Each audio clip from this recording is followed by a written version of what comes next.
Oh, Harold, how are you? Happy New Year, Harold.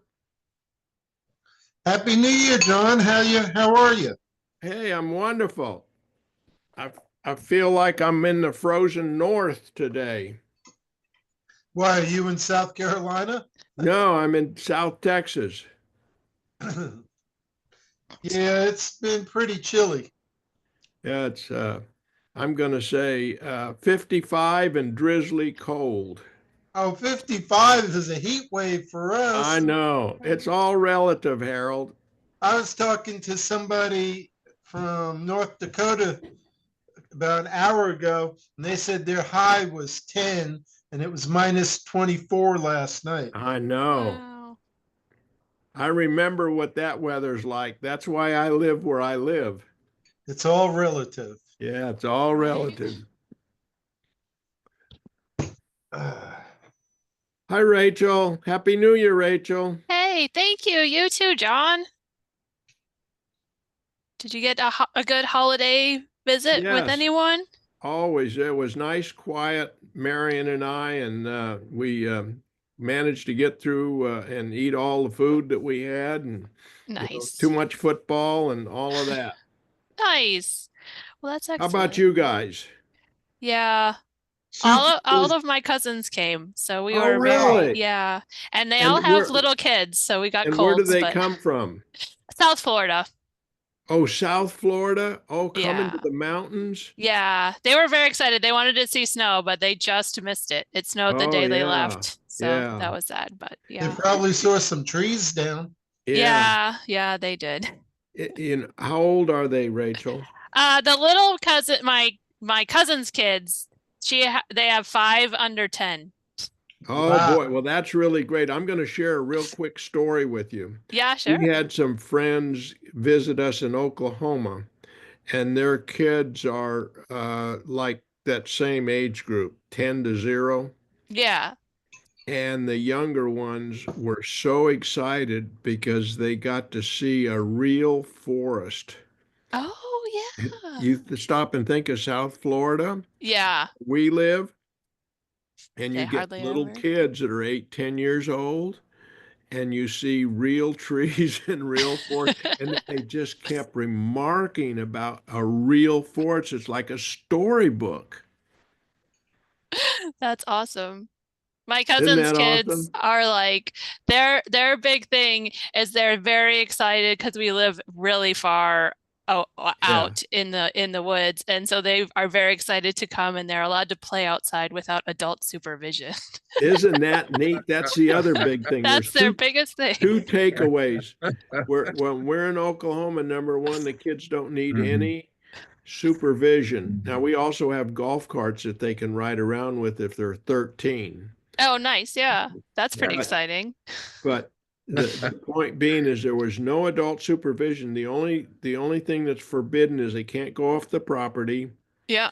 and they can't go to the river Yeah. because an Yeah. adult has to be at the river. Yeah. But it's so funny in that comment about this is a real forest.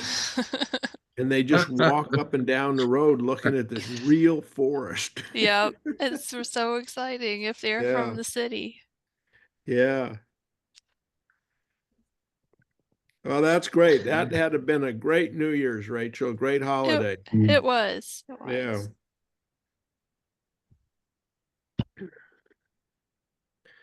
Well, when Fred gets here, oh, Fred's here. Uh, We're going to he's start here. Exodus Hey, today, right, yeah, Fred?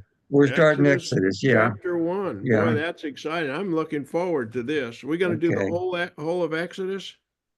Not in one session. No. No, no, no. No. Okay. Yeah, just go. Let's give Sue a couple of minutes because I think she was going to be here Yeah, and tonight. Harold's checking in. And Harold. Yeah, Harold's probably having his dinner and he doesn't want us to watch him eat his dinner. Right. There you You go. got that right. Some things just don't change. Right. Well, Harold, I admire you. I would say I want to be like you when I get big, but I got to say this in all honesty. I'm glad I don't have to do that anymore. When you get to be big like Fred and I, Okay. you don't have those restrictions. Okay. Right, Fred? Right, right. Well, I'm open Well, 13 more months. That's it. wow. 31. Okay. Well, you know, Is well, Sue maybe gonna? Sue's not coming. She's usually early. So, Yeah. Yeah. yeah. Well, why don't we go ahead and begin then? You know, we are starting Exodus this coming Shabbat. So, uh, the first section is the first 14 verses, chapter 1, 1 through 14. Um, so if somebody want to read those 14 verses. Sure. Well, I'll It go. looks like there's a lot of names. Oh, do you want to go, Yeah. John? Yeah. You go ahead, Rachel. You're better at names than I know. me. No way. Got I it. get Uh, away Names from aren't Smith and bad. Jones, I'm lost. You got to tell me where we are. Exodus chapter 1, beginning of the book of Exodus. Go ahead, all right. Rachel. So the first 14. Okay, here we go. Okay. And these are the names of the sons of Israel who came to Egypt with Jacob. Each man with his household they came.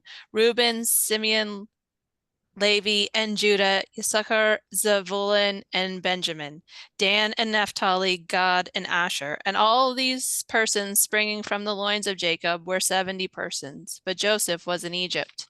And Joseph died, and all his brothers with him, and all that generation. And the sons of Israel were fruitful, and swarmed, and multiplied, and grew very vast, and the land was filled with them. And a new king arose over Egypt, who knew not Joseph. And he said to his people, Look, the people of the sons of Israel is more numerous and vaster than we. Come, let us be shrewd with them, lest they multiply. And then, should war occur, they will actually join our enemies and fight against us and go up from the land. And they set over them forced labor foremen, so as to abuse them with their burdens. And they built store cities for Pharaoh, Pithom, and Ramses. And as they abused them, so did they multiply, and so did they spread. And they came to loathe the Israelites. And the Egyptians put the Israelites to work at crushing labor, and they made their lives bitter with hard work, with mortar and bricks, and every work in the field, all their crushing work that they performed. There's several interesting things about this. One is, the Bible is kind of not very good when it comes to chronology. We have no idea how long after Joseph all this started to happen. But there is a clue, though, when you think about it. Only 70 Israelites came down into Egypt. And now the Egyptians are all panicked because they've multiplied and there are too many of them. And the Egyptians are frightened. So you figure, how long would it take for 70 people, to multiply to the point, where the Egyptians are worried about it? And even, if you figure they married very young in those days, usually in their teens, and they had lots and lots of kids. But still, you got to figure at least 3 or 4 generations, at the very least. At a very minimum, because Yeah, Egypt was highly populated at that particular time. yeah. So you really have to figure at least 100 years, probably, after the death of Yeah. Joseph, if this is finally happening. And of course, the old question is, why are they there in the first place? They came down there because there was a famine, and the famine lasted 7 years. And at that point, they could have gone back to Canaan, but they didn't. They stayed on. And nobody really has any explanation for that. One theory is they were really treated so well by the Egyptians initially because of Joseph. That the life was just easier in the Nile Delta than it was going back to making a living in Canaan. At the end of Genesis that we read last time, when Jacob dies, he has what amounts to a state funeral. I mean, Pharaoh sends his own officers to accompany the body back to Canaan. They have a military escort of horsemen and chariots. They said all of Egypt mourns for a month over him. So apparently, Joseph, because of Joseph, they really treated them well, and apparently they were just seduced by Egypt, and didn't bother to go home when the famine was over. When you And, stop and think about that, along the Nile, that's where the major population centers were, and where the pharaohs. There were a number of different minor pharaohs, right? mhm, and they were all located in those areas. Joseph was right up there with the top of them. Yeah, yeah. They were in one of the choicest So, spots, the Nile Delta, yeah, which is and one of the so most fertile, they were choicest spots in Egypt. Yeah, my thoughts in reading what we read so far is they were fully assimilated into the Egyptian culture, but with their own culture. yeah. It sounds like it. Yeah. Well, one other thing that's a kind of a clue later on, we read after, after the Exodus and they're in the desert and they've left Egypt. One of the things that Moses has to do in the desert is to circumcise everybody. So apparently, they got so assimilated into Egyptian culture that somewhere along the way, circumcision, which is one of the most basic Fell Jewish off the wagon. rituals, Yeah, just got forgotten about. yeah. So yeah, so they probably did assimilate.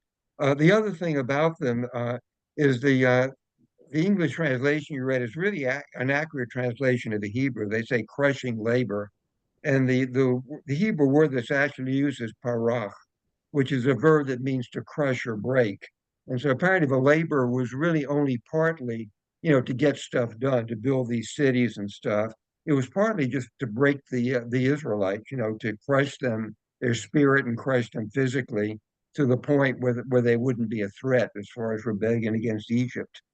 Uh, the other thing where the way the Bible puts this is that they subjected them to all this crushing labor and they multiplied even more. It almost suggests, well, actually, I was thinking about that. There is kind of a modern phenomena that very often people in severe economic conditions is kind of counter to what you would think. But very often people who are in severe economic conditions tend to have more children. And people in the advanced industrialized countries, and you see it now, almost every industrialized country in the world has dropping fertility, Yeah. whether it's us or Canada or Europe or Japan or even China, has a decreasing population as people get wealthier and get more comfortable and have less kids. Whereas most of the population increase is going on in parts of Asia and Africa, in undeveloped areas or developing nations. So one of the things Or that they don't know, have anything else to do.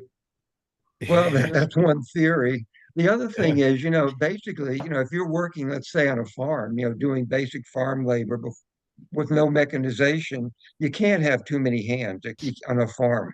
The yeah, more kids, the better. Plus, if you're away from medical care or at a really good food, you don't know how many of these kids are going to be able to grow up anyway. If you want to have two or three kids grow up to be adults, it's a good idea to start with four or five or six. And so, it's another reason for undeveloped nations really having population increase that way. well, and if they're agriculturally based societies, they need all those hands. Hmm. Yeah. But this lead what you said about perhaps from Joseph until we get to the around the time of Exodus here is that Hmm. 100 years, and in 100 years a lot can change because Joseph wasn't going to get involved in crushing labor or any of Joseph's family because they were Hmm. the upper echelons of that Yeah. society. So something happened in that ensuing 100 years where they began Hmm. to push them into a different category. And Yeah. this idea of the threat probably was a perceived threat on the part of one person versus another. And Yeah. Well, like the text says, there arose a new Pharaoh who knew not yeah, Joseph. yeah, Apparently after 100 years or so, yeah, sure. more than 100 years, this Pharaoh, Joseph is ancient history.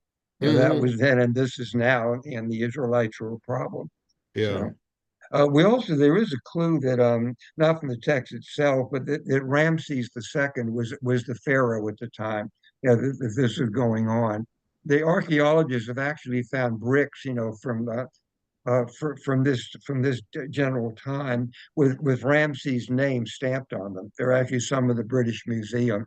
So Mm. there is evidence that Ramses, just like the movie says, Ramses was the pharaoh at the time of the Exodus. Actually, the movie is a pretty good guide to it because, if you saw the Ten Commandments, because, if you read the story of how the movie was made, Cecil B. DeMille was really worried about offending any religious group. He wanted to make sure he didn't do anything, that would go against anybody's interpretation of the Bible. So he got this committee of advisors. It was like 70 or 80 people, I think, rabbis, priests, ministers, archaeologists, Egyptian historians. So, that whole movie was vetted over and over again to Yeah. make sure that, the details were really right. So, you can really take the movie as a pretty good guide. Hmm. Okay. Then the next section of the Parsha is Pharaoh's idea about how to take care of the Israelites. And this is verses 15 through 22. Someone wants to read that. Sure, I'll go ahead. Okay. Let Harold finishes his dinner while I. Oh, that's bad. Calling me Howard. Okay. I'm getting old, Harold. Uh, then the king of Egypt said to the Hebrew midwives, one of whom was named Shiphrah, and the other Puah, when you serve as midwife to the Hebrew women and see them on the birth stool, if it is a son, you shall kill him, but if it is a daughter, she shall live.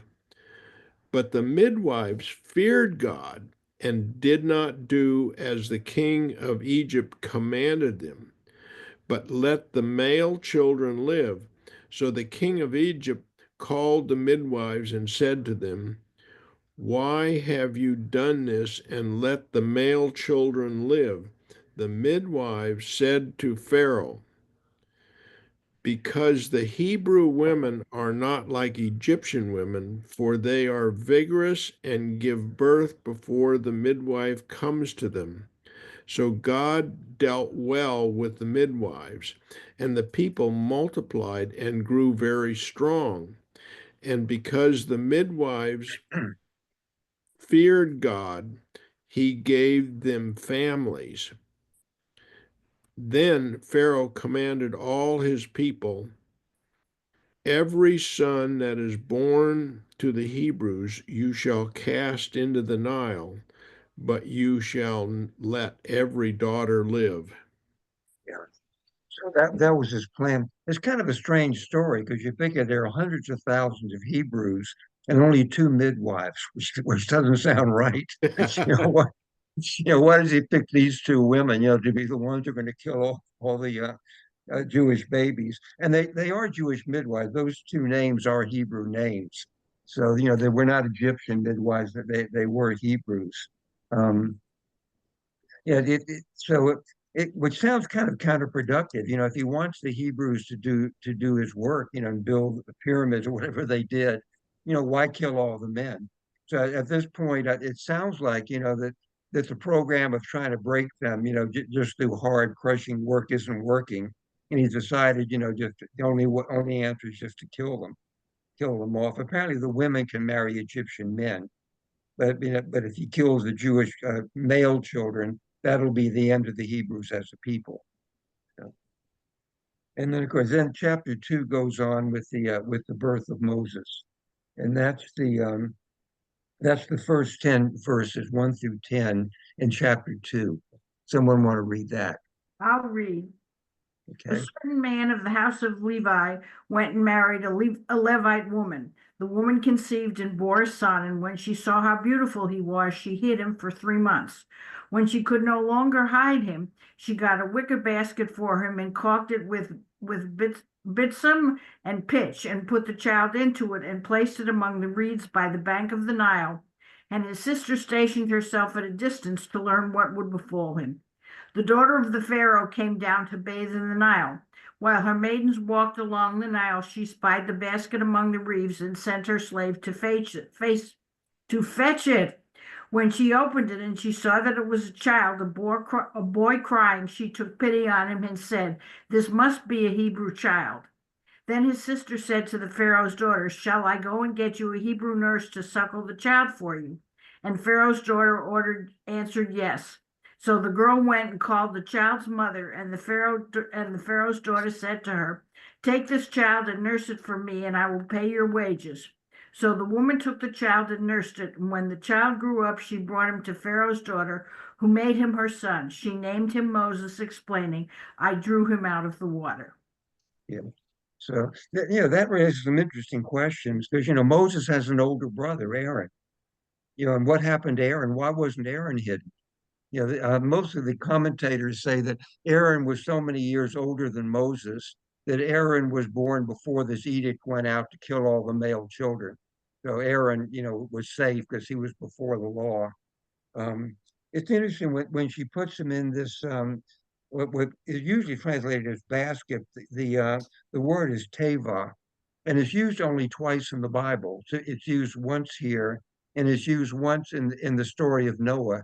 But that's the word used for Noah's Ark. So, Oh, so basically, it's really kind of a mini ark, that she puts in that essentially. Um, and then when the Pharaoh's daughter finds him, um, supposedly he was, it says he was named Moses because Masha means to draw out. But the problem is he's named by Pharaoh's daughter, who almost certainly doesn't know Hebrew, and she's not going to give him a Hebrew name. And most scholars agree that Moses is really an Egyptian name, not a Hebrew name, even though obviously it's a popular name today among Jews. But it basically really is an Egyptian name. It's worked in like Tutmos or Ramesses. It's worked into a lot of Egyptian names, and I think the later rabbis, wanted Moses to have a Hebrew name, obviously, so they made up this thing about Moses meaning drawn out of the water, but that almost certainly couldn't have been the case. And Pharaoh's daughter would have not have known Hebrew and would have not have given her son a Hebrew name. And then the next section goes into the growing up of Moses, and that's 11 through 25. Someone want to read that? Sure. And it happened at that time that Moses grew and went out to his brothers and saw their burdens. And he saw an Egyptian man striking a Hebrew man of his brothers. And he turned this way and that and saw that there was no man about. And he struck down the Egyptian and buried him in the sand. And he went out the next day, and look, 2 Hebrew men were brawling. And he said to the one in the wrong, "Why should you strike your fellow?" And he said, "Who set you as a man prince and judge over us? Is it to kill me that you mean as you killed the Egyptian?" And Moses was afraid, and he thought, "Surely the thing has become known." And Pharaoh heard of this thing, and he sought to kill Moses. And Moses fled from Pharaoh's presence and dwelled in the land of Midian, and he sat down by the well. And the priest of Midian had 7 daughters, and they came and drew water and filled the troughs to water their father's flock. And the shepherds came and drove them off. And Moses rose and saved them and watered their flock. And they came to Reuel their father, and he said, "Why have you hurried back today?" And they said, "An Egyptian man rescued us from the hands of the shepherd. And what's more, he even drew water for us and watered the flock." And he said to his daughters, "And where is he? Why did you leave the man? Call him that he may eat bread." And Moses agreed to dwell with the man, and he gave Zipporah his daughter to Moses, and she bore a son. And he called his name Gershom, for he said, "A sojourner have I been in a foreign land." And it happened when a long time had passed that the king of Egypt died, and the Israelites groaned from the bondage and cried out. And their plea from the bondage went up to God, and God heard their moaning. And God remembered his covenant with Abraham, with Isaac, and with Jacob. And God saw the Israelites, and God knew. Yeah. Again, the Bible doesn't give us any good numbers on how old Moses was. There's a rabbinic tradition. We know that Moses lived for 120 years. And the rabbinic tradition is that his life was divided up in 3 40-year periods. 40 years growing up in Pharaoh's court, 40 years spent with his father-in-law and his wife in Midian, as a shepherd, and then the last 40 years of his life, the 40 years of the Exodus and the Odyssey through the desert. One of the interesting things is, when Moses goes out, we don't know how old he is at this point, and sees this Hebrew being abused by an Egyptian taskmaster. And he recognizes the Hebrew as one of his brothers, which is kind of strange when you think about it, because here he's been taken into Pharaoh's house by Pharaoh's daughter as a baby and raised as an Egyptian. And how does he even know that he's a Hebrew? Um, you know, he was given to his own mother, as his sister talks Pharaoh's daughter into giving him to her mother, as a wet nurse, to nurse him. And kids were nursed for a long time in the biblical period. So by the time he's weaned, he's probably around 2 to 3 years old.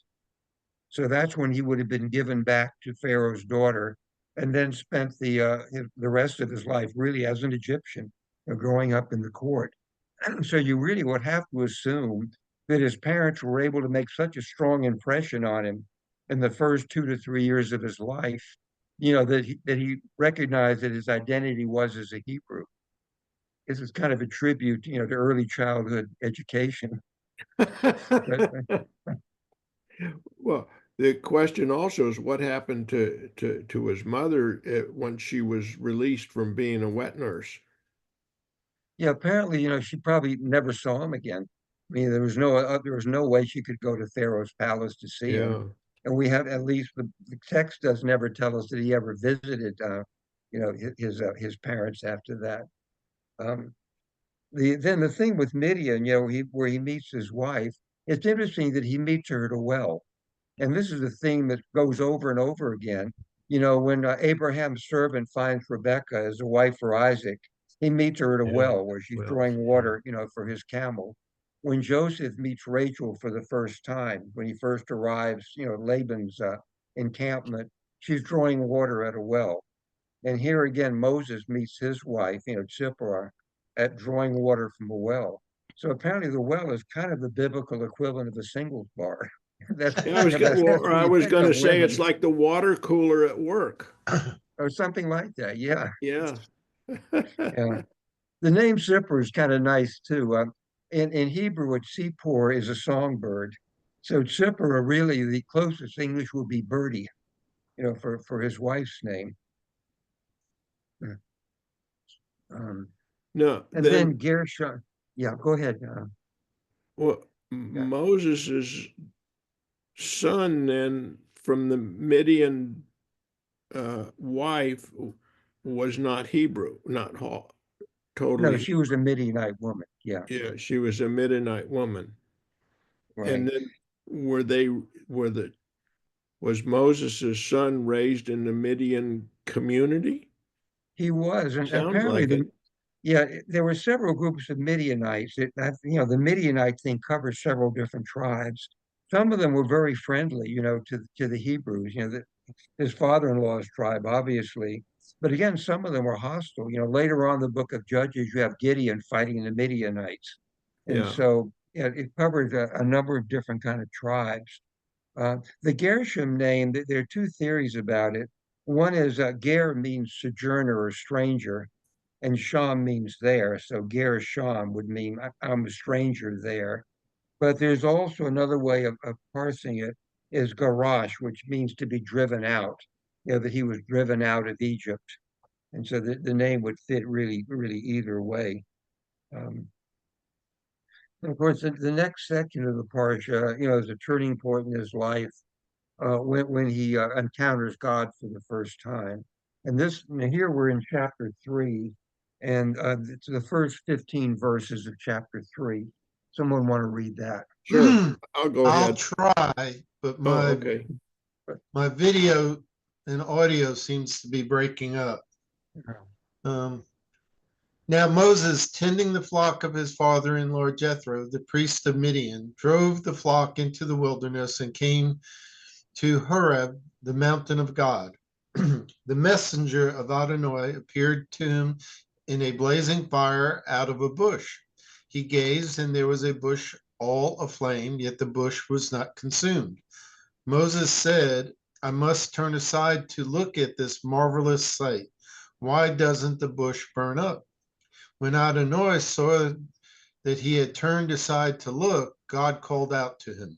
God called to him out of the bush, Moses, Moses, he answered, here I am. And God said, do not come closer. Remove your sandals from your feet, for the place on which you stand is holy ground.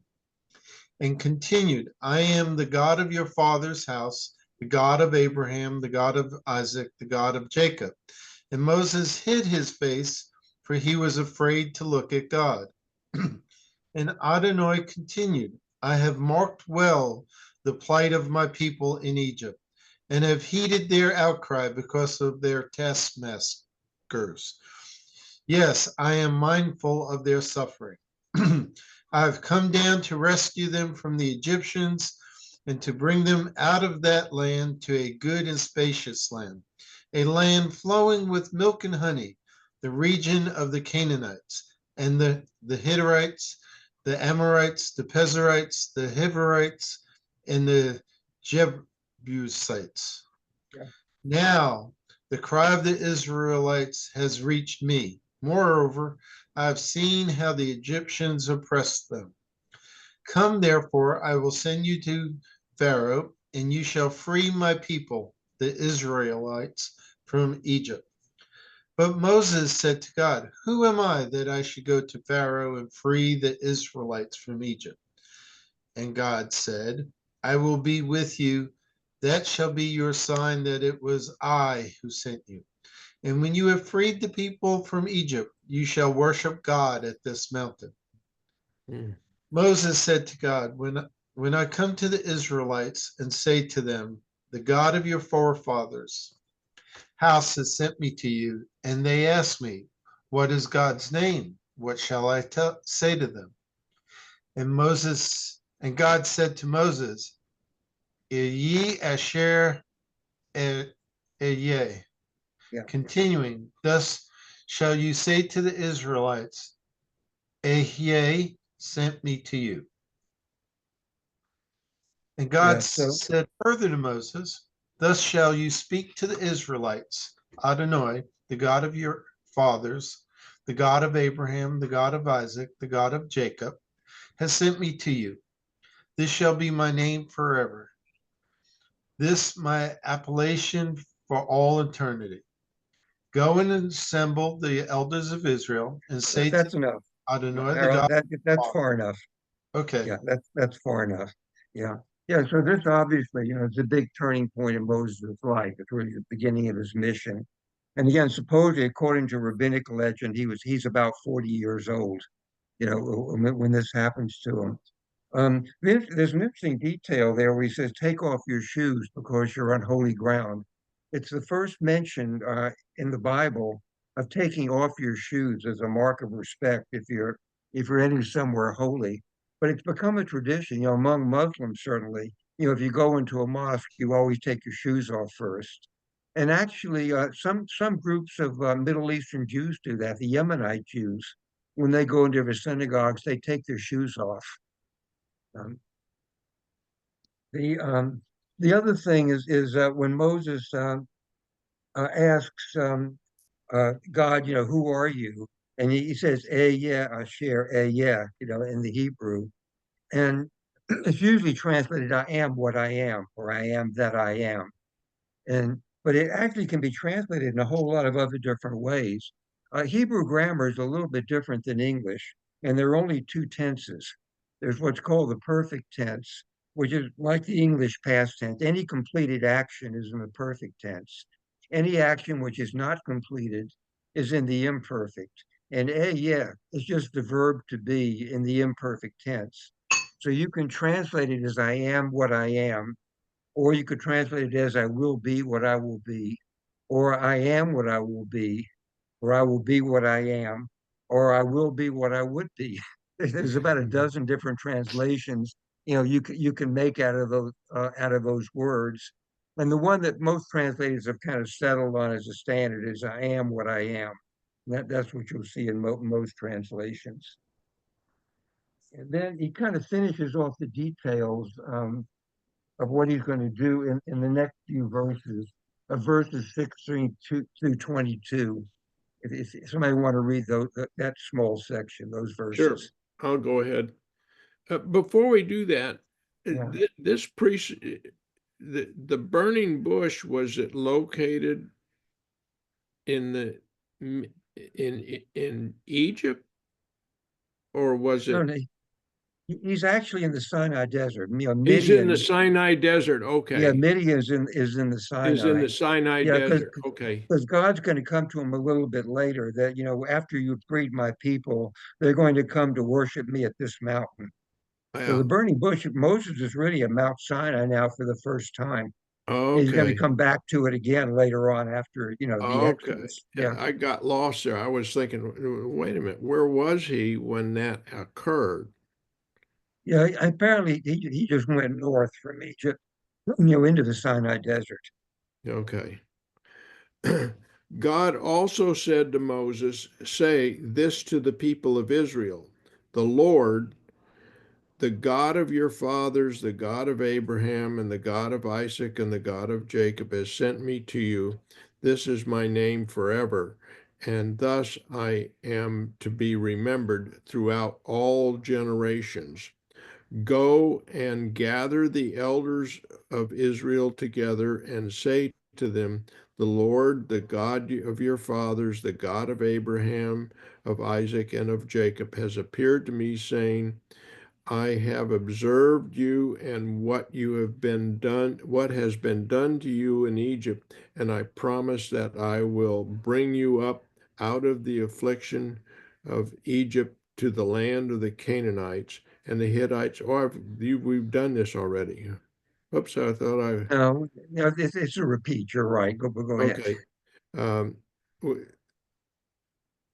okay. This is one area where the Bible's very repetitive. That's, yeah. Okay. And I will bring you up out of the affliction of Egypt to the land of the Canaanites, the Hittites, the Amorites, the Pezerites, the Hivites, and the Jebusites, a land flowing with milk and honey.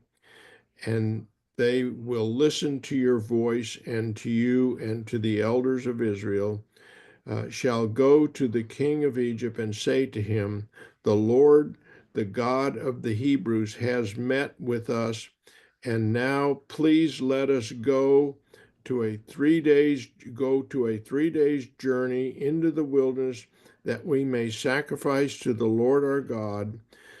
And but I know that the king of Egypt will not let you go unless compelled by a mighty hand.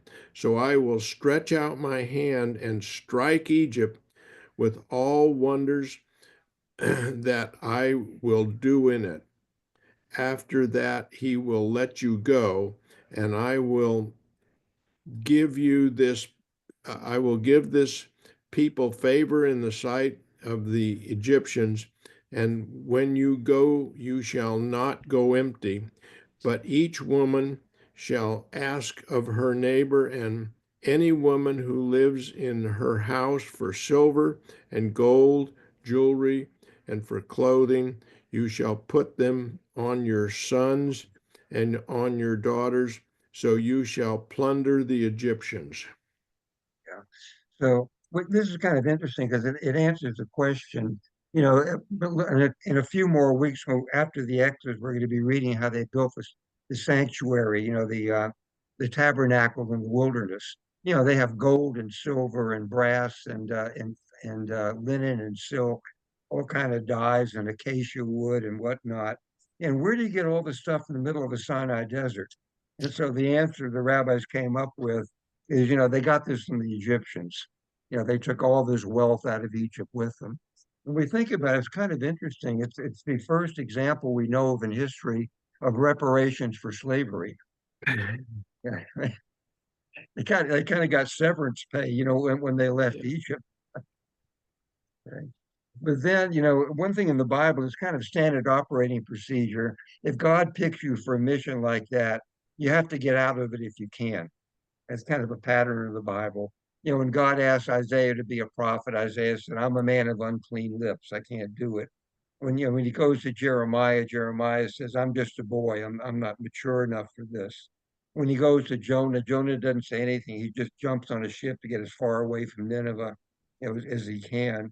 And here, the next section, chapter 4, you know, Moses is is trying to get out of this. He's using one excuse after another, not to be the one who has to do this. And this is 1 through 17 in chapter 4.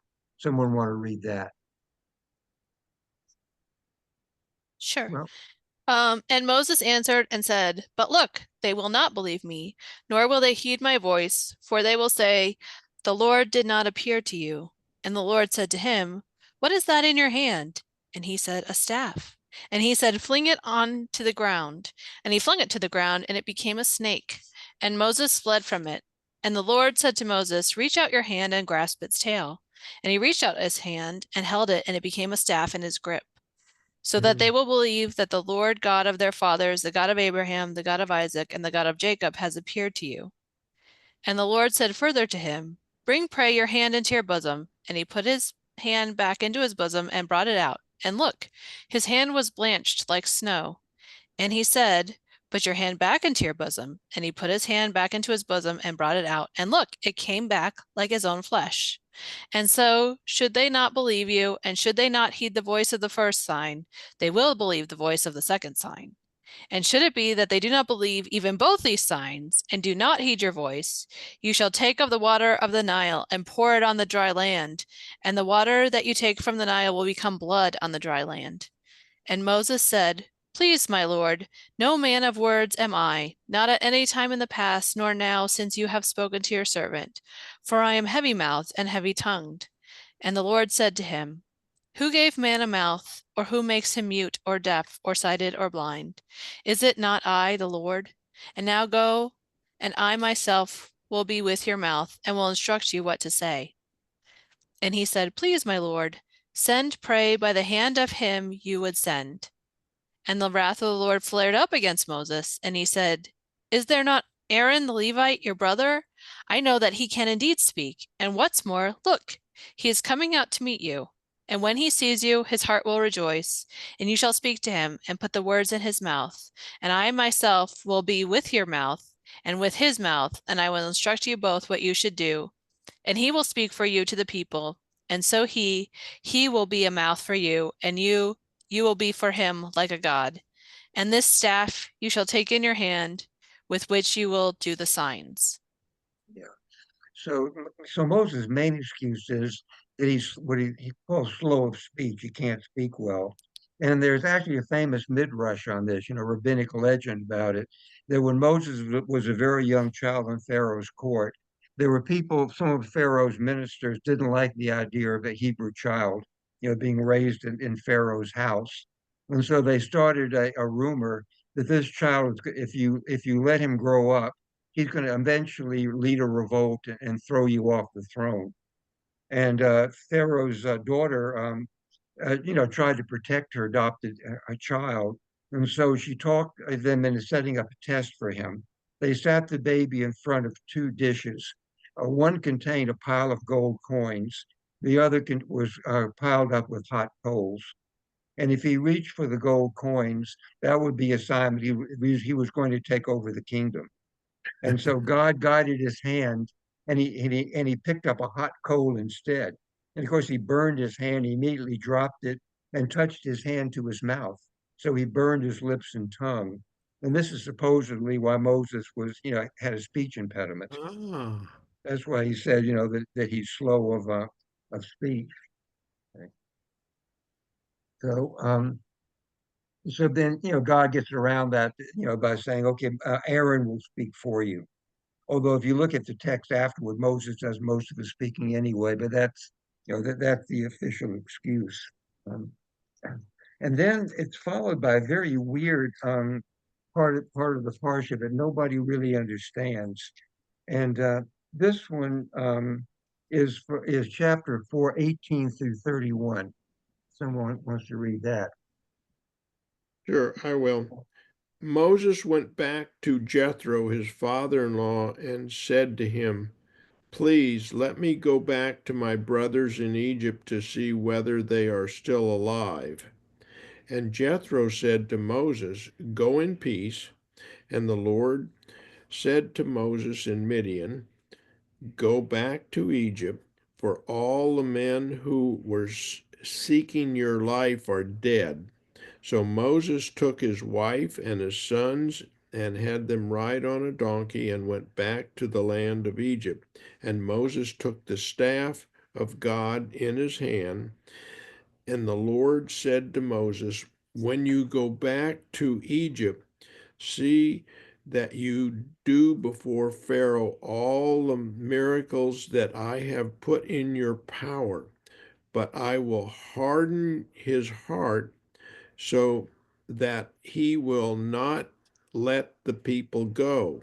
Then you say to Pharaoh, 'Thus says the Lord, Israel is my firstborn son, and I say to you, let my son go, that he may serve me. If you refuse to let him go, behold, I will kill your firstborn son.' At a lodging place on the way, the Lord met him and sought to put him to death. Then Zipporah took a flint and cut off his son's foreskin and touched Moses' feet with it and said, 'Surely you are a bridegroom of blood to me.' So he let him alone. It was then that she said, 'A bridegroom of blood because of the circumcision?' The Lord said to Aaron, 'Go into the wilderness to meet Moses.' So he went and met him at the mountain of God and kissed him. And Moses told Aaron all of the words the Lord with which he had sent him to speak, and all the signs that he had commanded him to do. Then Moses and Aaron went and gathered together all the elders of the people of Israel. Aaron spoke all the words that the Lord had spoken to Moses, and did the signs in the sight of the people, and the people believed. And when they heard that the Lord had visited the people of Israel, and that he had seen their affliction, they bowed their heads and worshipped. Yeah, the really weird part of this is that episode, where they stop at this inn, and apparently God tries to kill Moses, and then Zipporah circumcises his son Gershom, throws the foreskin at his feet, and says, "I'm a bridegroom. You're a bridegroom of blood."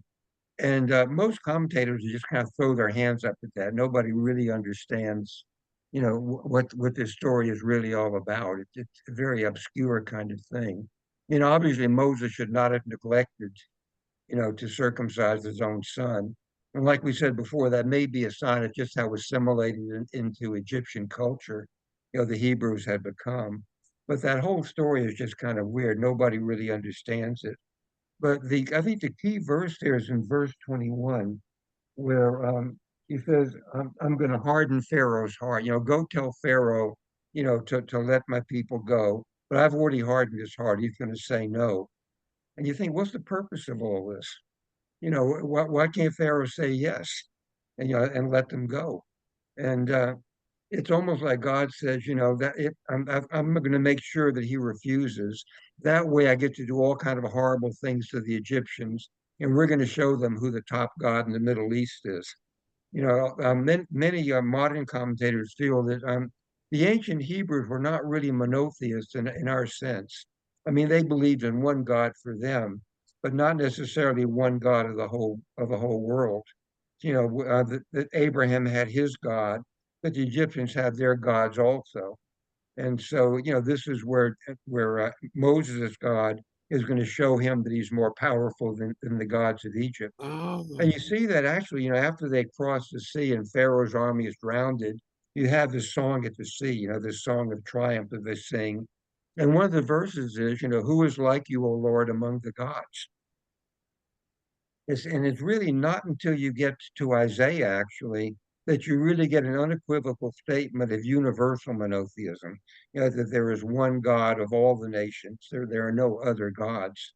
Um, and in fact, the rabbis even later on that, the ones who created the Seder tradition, really had problems with that whole idea too, which is why, at the Passover Seder, when we recite the 10 plagues, it's customary to pour out a little bit of wine from the wine cup each time.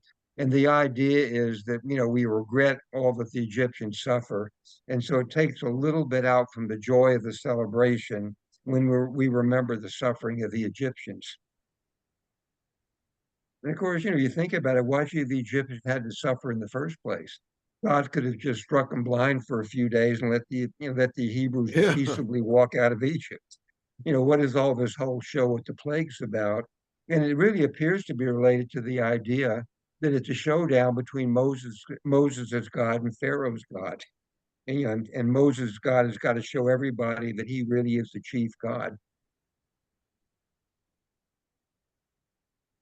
And then the parsha ends with chapter 5. And here, basically, Moses does go to Pharaoh. I don't think we have to read the whole thing, but Moses does go to Pharaoh. And Pharaoh gets really angry and says, you guys are just lazy. I'm going to make the work even harder. From now on, we're not going to supply you with straw for the bricks. You're going to have to find your own straw to make the bricks. And in fact, that's really become a proverbial expression. When we talk about giving somebody an impossible job to do, we expect them to make bricks without straw. It's become a kind of a cultural meme in the modern world. So Moses gets off to a really bad start because the first thing he does is make life worse for everybody. And now he has his own people, yelling at him, we didn't need this. What did you come here for? Now life is worse than ever. And this is really where the parsha ends. And again, it picks up again with chapter 6, and that's the one for next week. And we'll pick up with chapter 6 next week. Okay. Thank you, Thank Fred. you. Yeah. Fred, This good is night. this is very good.